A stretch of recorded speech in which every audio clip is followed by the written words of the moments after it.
Serdecznie zapraszam do odcinka 33 playlisty Polska Bryza pod tytułem Potop, część 11.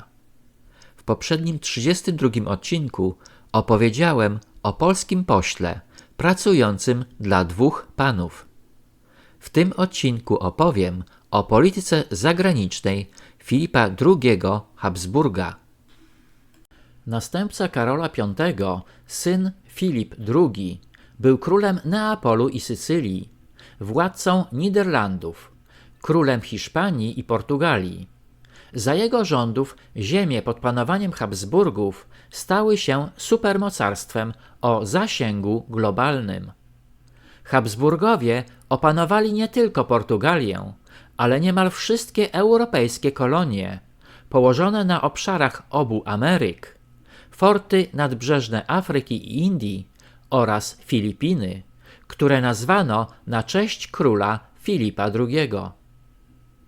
Chociaż za panowania Filipa II Hiszpania przeżywała złoty wiek kultury, to za jego rządów doszło do pierwszych poważnych klęsk, zwiastujących zmierzch Imperium Hiszpańskiego dla jego następców. Był to między innymi bunt w Niderlandach, który przerodził się w 80-letnią wojnę i zakończył utratą ich północnej części, oraz klęska Wielkiej Armady w walce z Anglią. Filip poślubił Marię I Tudor, królową Anglii, nazywaną w kręgach protestanckich Krwawą Marią, w nadziei objęcia tronu Anglii. Jednakże faktyczna władza spoczywała w rękach jego małżonki. Pomimo nadania tytułu króla Irlandii przez papieża Pawła IV, niezadowolony Filip opuścił Anglię, a kiedy powrócił do niej w marcu 1557 roku jako król Hiszpanii, namówił żonę Marię do wojny z Francją. Jednakże katolicka Maria zmarła w 1558 roku i jej miejsce na tronie Anglii zajęła jej siostra Elżbieta, zagorzała protestantka. Filipowi nie udało się jej poślubić i wkrótce rozpoczęła się wojna Hiszpanii z Anglią, kiedy angielski korsarz Francis Drake zaatakował hiszpańskie kolonie w Indiach Zachodnich.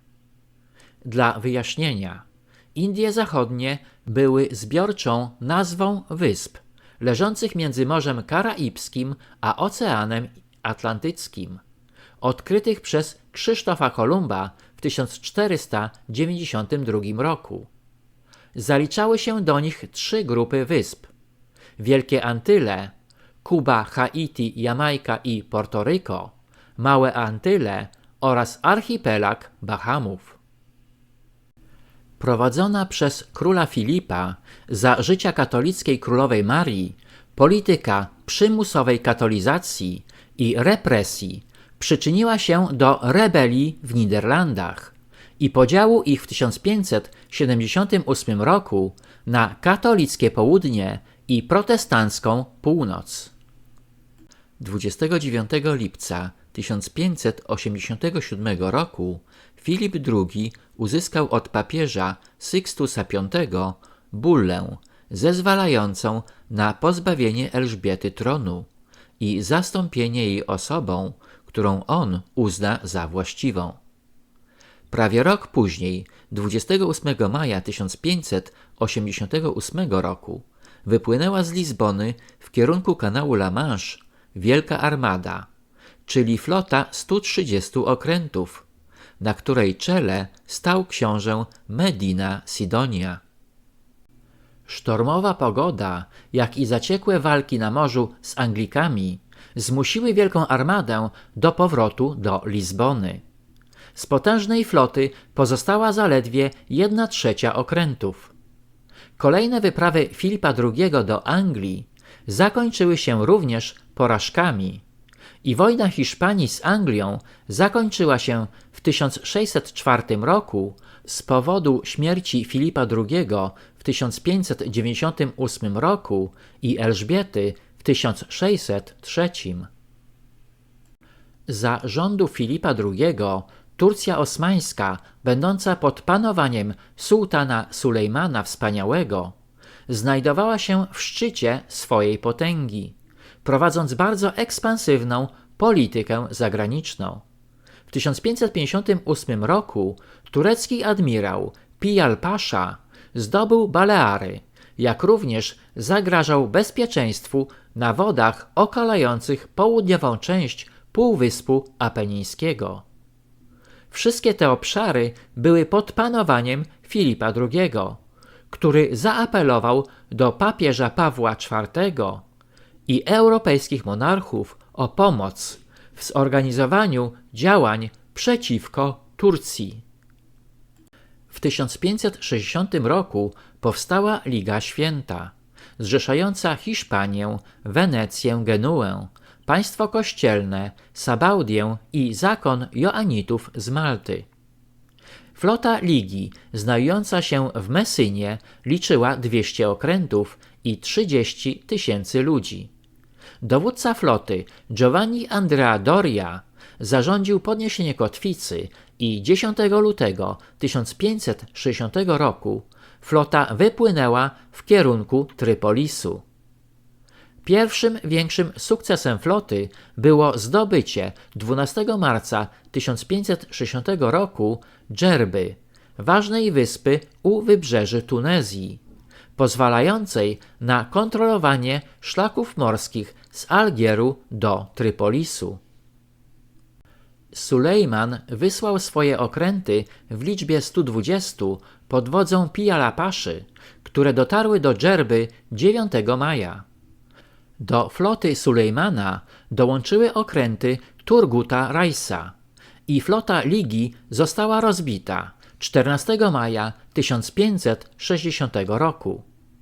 Turcy zdobyli wyspę, a Liga utraciła 60 okrętów i 20 000 ludzi, a jej dowódca, admirał Doria, ledwo uszedł z życiem.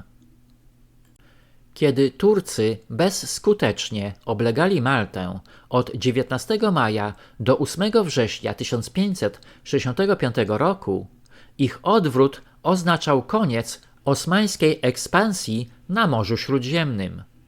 Kolejna Liga Święta, utworzona w 1570 roku, wysłała swoją flotę pod dowództwem przyrodniego brata Filipa, Don Juana de Austrii, przeciwko tureckim okrętom. 7 października 1571 roku flota turecka została zniszczona w bitwie pod Lepanto. Ostatecznie pokój z Turcją osmańską został podpisany w 1585 roku. Jeżeli chodzi o sprawy polskie, to Filip II wysłał swojego agenta Jana Wawrzyńca Papakodę, który zamordował królową Bonę Sforza w 1557 roku i sfałszował jej testament, umożliwiając przejęcie jej majątku przez Habsburgów.